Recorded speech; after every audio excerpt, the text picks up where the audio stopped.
The African wild dog or painted dog.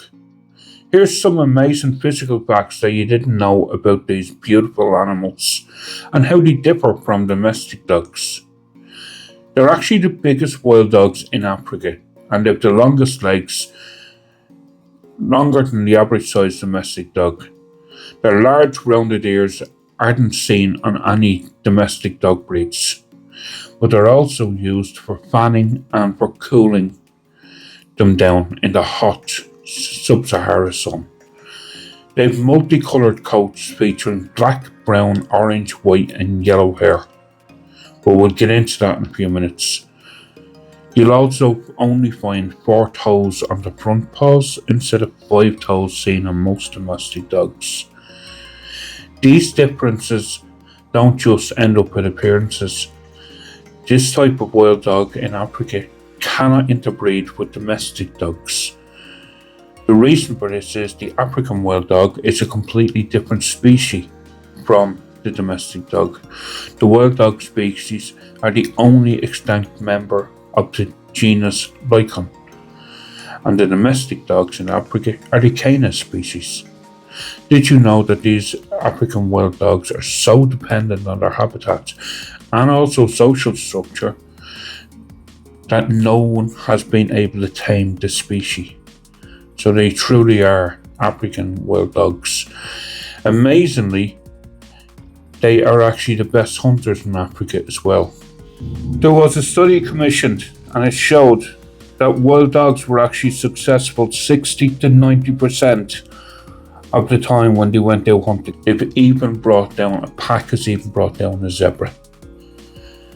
To whereby lions are only 25% successful at any one chase, and cheetahs are only 35 to 50%. So they are one of the best hunters on the entire continent of Africa.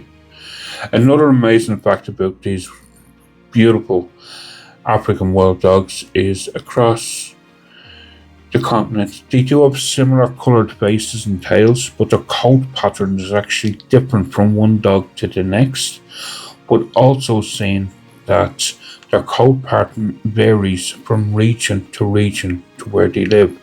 So if they live in the northern part of Africa, such as Ethiopia, Kenya, Sudan, Tanzania, their coat pattern is more black colouring with smaller patches of white and yellow fur. Or the southern African wild dogs, there are like such as from Botswana, South Africa, Malawi, Mozambique, Zambia, or Zimbabwe. Their coat pattern is almost an equal mix of brown, black, and white fur. And by the way, there's only 6,600 of these beautiful dogs left on the entire continent of Africa. So that's basically their entire wild population. They're actually the second most endangered, we might as well say, canine on the entire continent. Only the Ethiopian wolf is actually in a worse state. The reason for this, well, there's a couple of reasons, but mainly down to the usual big three: habitat loss, climate change, and us.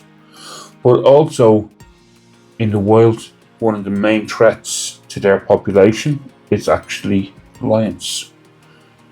For some reasons, lions will actually kill them on sight. Folks, if you're enjoying this content, sub to the channel would be fantastic. And also hit the like button. See you in the next one.